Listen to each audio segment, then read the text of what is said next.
Untuk memahami dunia terorisme, ada beberapa hal yang harus diperhatikan agar kedepannya kita bisa meniadakan ancaman terorisme kepada sendi beragama. Karakter anatomi terorisme di Indonesia sudah berubah petanya. Sekarang mengikuti peta teroris dunia. Karakternya 1. Unpredictable, 2. Unstoppable, 3. Deadly, dan 4. Menarget soft target. Dulu yang ditarget adalah hard target. Apa itu hard target? Markas polisi, gedung-gedung pemilik dubes asing, kantor-kantor usaha milik asing. Namun sekarang publik dimanapun, di pasar, di jalanan, tempat ibadah, tempat-tempat yang tidak dijaga oleh pihak keamanan bisa diserang. Inilah brutalnya mereka saat ini. Satu lagi, terorisme di Indonesia sudah masuk teror generasi keempat. Teror generasi keempat adalah state sponsor terrorism yang terkoneksi dengan dunia luar dan menggunakan IT. Pastinya bukan hanya dunia luar tapi negara tertentu menarget Indonesia. Generasi 1, 2, 3 nanti dijelaskan di chapter yang lain, di video yang lain. Mau bukti? Kita bahas apa yang tetangga kita hadapi. Filipina di tahun lalu. Fakta lapangan mengenai Maute dan Abu Sayyaf. Keduanya sebenarnya tidak pernah perang kota atau urban war. Selalu menggunakan gerilya taktik dan menggunakan jungle war. Dalam sejarah 30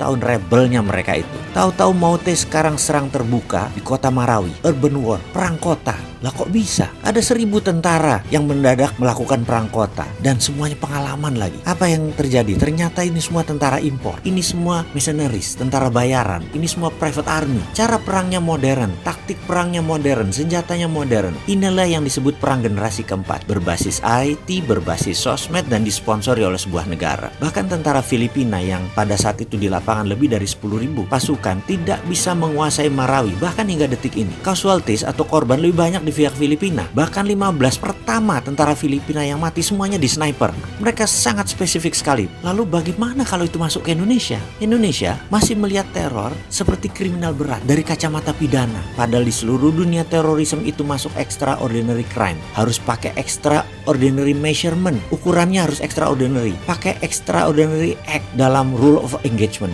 Ini war, ini perang. Kalau pakai pasal pidana dan hanya ahli hukum pidana yang menangani, ya tidak akan bisa menyelesaikan counter insurgensinya, counter intelligence, dan menyelesaikan masalah terorisme. Tidak bisa melakukan counter intelligence strategik kalau menggunakan pidana, tidak menggunakan pasal pro justisia, tidak bisa melakukan counter terorisme kitanya. Kasihanlah Bapak polisi, kasihanlah Bapak TNI, karena tidak bisa maksimum kerjanya. Kasihan BIN yang hanya tugasnya jadi nginteli saja kalau kayak gini. Jadi boleh dong pakai extra power yang sedikit besar agar negara Indonesia menjadi tentram, yaitu tidak menggunakan pro justisia, gunakan pendekatan extraordinary crime. Gerakan counter ini sekali lagi harus tidak pro justisia. Ini harus pakai undang-undang baru, yaitu undang-undang melindungi segenap tumpah darah Indonesia, dan operasinya senyap menggunakan BIN. Intinya, seperangkat oli, operasi lawan insurgensi sebenarnya sudah lengkap, rapi, terbungkus. BIN itu sudah siap, TNI, Polri itu sudah siap. Hanya undang-undang keamanan nasionalnya aja yang belum lahir mendukung mereka.